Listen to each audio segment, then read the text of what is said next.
안녕하세요. 빌딩인 부동산 중개법인 김경락 대표입니다. 오늘은 건물을 샀을 때, 내가 건물주가 됐을 때 관리 방법에 대해서 잠깐 설명드리겠습니다.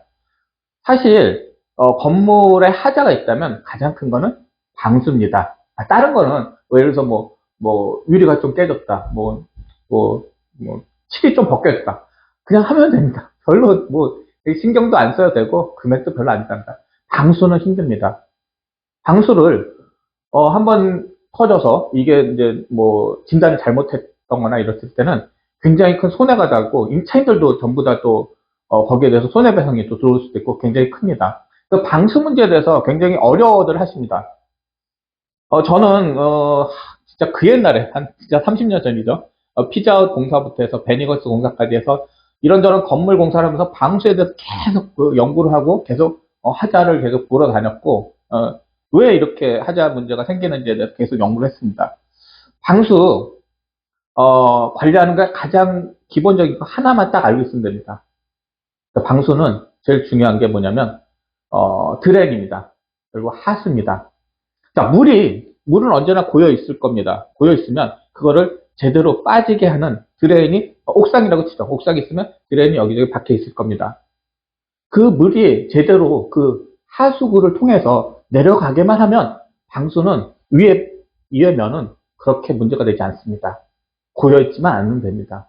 고여있으면 문제가 되는 겁니다. 고여있지 않게 하려면 사실 얼마 전에 제가 중개한 그 건물 중에 매수자가 이제 건물을 딱 넘겨받았는데 옥상 방수에 문제가 생겼다고 막 저한테 막 진짜 얼굴에 사색이 돼서 달려오셔가지고 막 얘기하신 분이 있어요. 올라가 보니까 제가 금방 해결해 줬습니다. 진짜 한 10분 만에. 어떻게 했냐면, 그동안 그 매도자는, 그걸 이제 소유했던 분은 그 위에 옥상을 거의 올라가 보지도 않았던 거예요. 옥상에 올라가 보니까 드레인이 한 6군데가 있었어요. 거기에 오래되면 당연히 거기 먼지가 쌓이고 나뭇잎들이 이제 쌓이게 됩니다. 그것만 치워줘서 그냥, 긴 막대기로 이렇게 뚝뚝 뚫었더니 그때부터 물이 글로 내려가면 그때부터는 괜찮습니다. 드레인은 어차피 PVC 파이프니까 그쪽으로만 흐르게 하면 됩니다.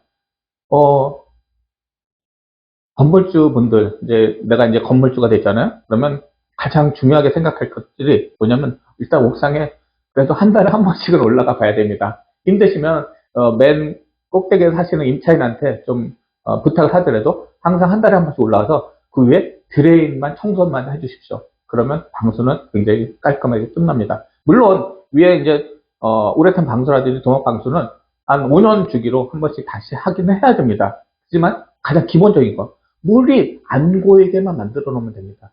그러면 방수는 간단합니다. 여기까지입니다. 1등이는 부동산 중개법인의 기준이 되어 대한민국 최고의 1등 매매 전문 중개법인이 되겠습니다. 감사합니다.